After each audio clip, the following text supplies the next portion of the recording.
నమస్కారం city news కి స్వాగతం. ముందుగా ముఖ్యాంశాలు.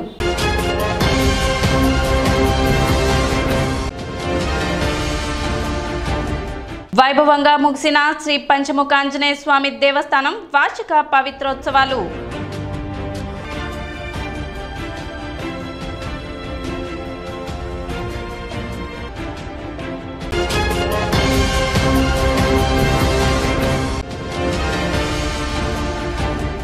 స్వచ్ఛతా హీ సేవ కార్యక్రమంలో భాగంగా పురపాలక సంఘ ఆధ్వర్యంలో చేపట్టిన ప్రత్యేక పారిశుద్ధ్య కార్యక్రమాలు.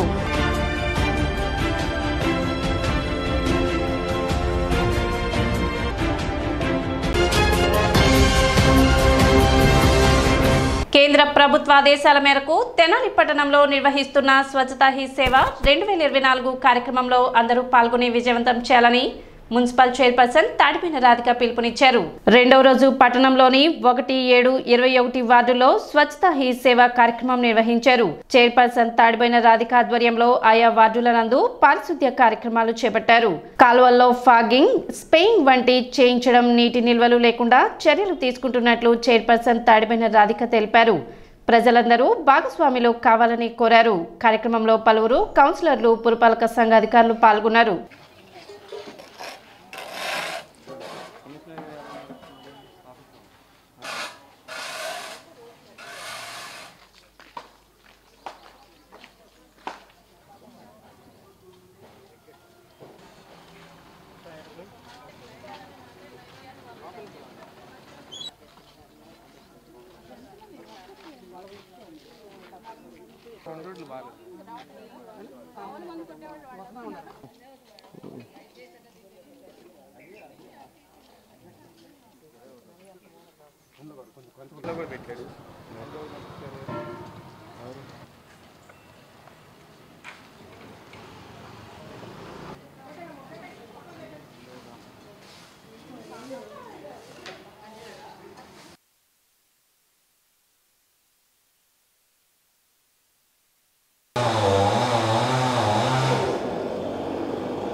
కేంద్ర ప్రభుత్వం, రాష్ట్ర ప్రభుత్వం ప్రవేశపెట్టిన ఈ స్వచ్ఛమైన సేవా కార్యక్రమానికి శ్రీకారం చుట్టాం. అలానే నిన్న నుంచి స్టార్ట్ చేసి ఈ 11 రోజుల పాటు అన్ని 40 వార్డుల్లో శుభ్రంగా ఉంచాలని, కాలువలు కానీ, చెట్లు కానీ, మన చుట్టుపక్కల ప్రదేశాలు ఏవైనా సరే శుభ్రంగా ఉంటే ఈ దోమల బారి నుంచి కూడా పడకుండా ఉండొచ్చు అని ఈ కార్యక్రమం స్టార్ట్ చేయడం జరిగింది. వ్యర్థాలు అనేది కాలువలో వేయకుండా డస్ట్బిన్ రూపంలో వర్కర్స్ అందిస్తే బాగుంటుందండి. మన ఈ దోమల వల్ల ఎలాంటి అనారోగ్యం పాలవుతున్నావో మీ అందరికీ తెలిసిందే. ఈ దోమకోట వల్ల అనేక రోగాలు అనేది రావటం జరుగుతుంది. కాబట్టి మీ వల్ల మీ పిల్లలకు అనారోగ్యం పాలవుతున్నారు. కాబట్టి జాగ్రత్తగా వేస్ట్ వ్యర్థాలని డస్ట్బిన్ రూపంలో వేసి వర్కర్స్ అందించాలని కోరుతున్నాను. అలానే నిన్నటి నుంచి మన తెనాలి మున్సిపాలిటీ నుంచి కమిషనర్ గారు కానివ్వండి, అలానే మున్సిపల్ సిబ్బంది, అలానే ఈ రోజున 1వ వార్డు, 7వ వార్డుకి, 21వ వార్డుకి స్పెషల్ డ్రైవ్ అనేది ఏర్పాటు చేయడం జరిగింది. అందులో భాగంగానే ఈ రోజున ఇక్కడ 7వ వార్డుకి రావడం జరిగింది. కేంద్ర ప్రభుత్వం వారు చేపట్టినటువంటి ఈ యొక్క బహుత్తరమైన కార్యక్రమాన్ని మరి మన రాష్ట్ర ప్రభుత్వం కూడా ఈ తెనాలి పట్టణంలో మరి తెనాలి మున్సిపాలిటీ నుండి మరి ప్రతి వార్డులో కూడా ఈ యొక్క స్వచ్ఛతా సేవ కార్యక్రమాన్ని జరిగించడం జరుగుతుంది. మరి ఈ పట్టణం మరి పరిశుభ్రంగా ఉండాలంటే ప్రజలు కూడా గ్రహించాలండి. మరి ప్రతిరోజు శానిటేషన్ వాళ్ళు వస్తున్నారు. మరి మనం వాడే ప్రతి ఒక్కటి కూడా డస్ట్బిన్ రూపంలో వచ్చినప్పుడు వాళ్ళందరికీ వేస్తే వాళ్ళకి మనం ఇంట్లో ఎట్లా శుభ్రంగా ఉంటామో మన పరిసరాలు కూడా అలాగే పరిశుభ్రంగా ఉంచుకుంటే మనం ఆరోగ్యంగా ఉంటాము. ప్రజలకు కూడా మేలు చేసిన వాళ్ళం అవుతాం. ప్రజలు కూడా ఆరోగ్యకరంగా ఉంటారని గమనించాలని ఈ తెనాలి పట్టణ ప్రజలందరికీ చెప్తున్నాను. సెప్టెంబర్ నెల స్కూల్ కాంప్లెక్స్ 2 రోజుల సమావేశాలు మంగళ బుధవారాలలో ఎన్సీఆర్ కాంప్లెక్స్ పరిధిలోని ప్రైమరీ పాఠశాల టీచర్స్ కు నిర్వహించడం జరిగిందని కాంప్లెక్స్ ప్రధానోపాధ్యాయురాలు పివి సుధారాణి తెలిపారు. మొదటి రోజు 50% మంది టీచర్స్, రెండో రోజు 50% మంది టీచర్స్ మొత్తంగా 100% కాంప్లెక్స్ సమావేశాలకు హాజరవడం జరిగింది. రిసోర్స్ పర్సన్స్గా వ్యవహరించిన ఉపాధ్యాయుని అరుణ ముందుగానే అజెండాలోని అన్ని అంశాలను సెషన్స్ వైజ్ కాంప్లెక్స్ పరిధిలోని అన్ని పాఠశాలలకు విభజించి కాంప్లెక్స్ సమావేశాలు విజయవంతంగా నిర్వహించేలా చూడడం జరిగింది. విద్యా ప్రదేశ్ 90 రోజుల కార్యక్రమం ఇప్పటి వరకు జరిగిన విధానం, తరల్ base line test guides academic monitoring యాప్లో అప్లోడ్ చేయడం, teachers resource book, lesson plan తయారీ, swift chat app, AP teachers chat తదితర అంశాల గురించి చర్చించడం జరిగింది. సమావేశంలో ప్రైమరీ పాఠశాలల ఉపాధ్యాయులు సిఆర్ఎంటీ శ్రీదేవి పాల్గొన్నారు. మరియు నా పేరు లక్ష్మి. 3 నుండి 5వ తరగతి వరకు మ్యాథమెటిక్స్ బోధన కొరకు రూపొందించిన understanding and fluency with bigger numbers course యొక్క ఇంట్రొడక్టరీ వీడియోకు స్వాగతం. ఈ కోర్స్ యొక్క సింహావలోకనం చేద్దాం.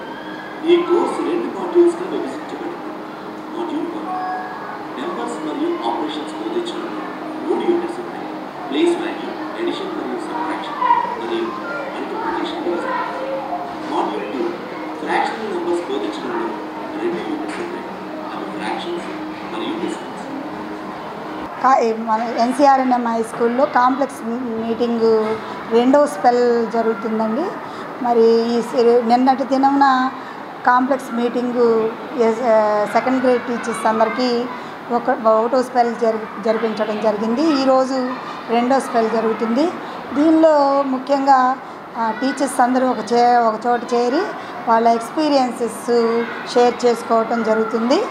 అలానే ప్రత్యేకంగా మదర్స్ గ్రూప్స్ అనేవి ఏర్పాటు చేసి పిల్లల గురించి మదర్స్ని వాళ్ళందరినీ ఒక చోట గ్రూప్స్గా డివైడ్ చేసి పిల్లల యొక్క యోగక్షేమాలు కనుక్కోవటం, మదర్స్ గ్రూప్స్ అనేవి ప్రత్యేకంగా ఏర్పాటు చేయాలని డిస్కస్ చేయటం జరిగింది. అట్లానే ఈ ఎజెండాలో టీచర్స్ ఇంకా ఎఫెక్టివ్గా ఎస్జిటీలకి ఎలా ఎఫెక్టివ్గా పిల్లలకి చెప్పాలి అనేది డిస్కస్ చేయడం జరిగింది. తెనాలి చినరావూరులోని ప్రభుత్వ ఐటీఐ కళాశాలలో బుధవారం జాబ్ మేళా నిర్వహించారు. ఈ మేళాలో దివీస్ ల్యాబొరేటరీస్, ఈక్విట్స్ అండ్ మౌల్డ్ సంస్థల ప్రతినిధులు పాల్గొన్నారు. ITI fitter, Turner, mechanic, electrician, welder తదితర కోర్సులు చదివిన విద్యార్థులు ఈ జాబ్ మేళాలో పాల్గొనడం జరిగిందని ప్రిన్సిపల్ రావిచ్చిన వెంకటేశ్వర్లు తెలిపారు. రోజు మన తెనాలి గవర్నమెంట్ ఐటీఐ నందు మినీ జాబ్ మేళా జరిగింది. దానికి గాను 4 ఇండస్ట్రీస్ నుంచి హెచ్ఆర్స్ వచ్చి ఉన్నారు.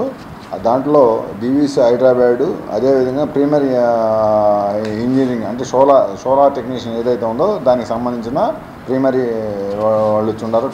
టాటా సంబంధించిన వాళ్ళు. అట్లాగే మూడోది ఈక్విడైస్ వాళ్ళు కూడా వచ్చి ఉన్నారు. ఈ టాటా స్కై వాళ్ళు కూడా మనకి కొన్ని ట్రేడుల్ని ఏదో అప్గ్రేడ్ చేయడానికి కూడా వాళ్ళు ముందుకు వచ్చి ఉన్నారు. దానికి గాను మొత్తం కూడా మన మిషనరీ ఎక్విప్మెంట్ ఏవైతే ఉందో దాంట్లో మేమేమి ఐటీఐకి డెవలప్మెంట్కి చేయగలము, లేకపోతే ఏదైనా మిషనరీ ఏదైనా రిపేరింగ్ ఏదైనా చేయించడానికి కానీ వాళ్ళు ముందుకు వచ్చి ఉన్నారు. టాటా స్కై వాళ్ళు. దానికి కానీ మొత్తం ఈరోజు ఈ జాబ్ మేళాకి 55 మంది అటెండ్ అయ్యారు. దాంట్లో మా ఐటీఐ పిల్లలే కాకుండా పీజీ విద్యార్థులు ఒక 5గురు, అదేవిధంగా డిప్లొమా వాళ్ళు ఒక 4 వచ్చి ఉన్నారు. అదేవిధంగా ఇంజనీరింగ్ చదివిన వాళ్ళు, డిగ్రీ చదివిన వాళ్ళు కూడా వివిధ కోర్సుల వాళ్ళు అందరూ కూడా వచ్చున్నారు. ఎందుకంటే డివీస్ వాళ్ళు మెడికల్ కంపెనీ కాబట్టి దానికి సంబంధించిన డిగ్రీ పిల్లలను కూడా తీసుకుంటానికి వాళ్ళు అష్యూరెన్స్ ఇచ్చారు.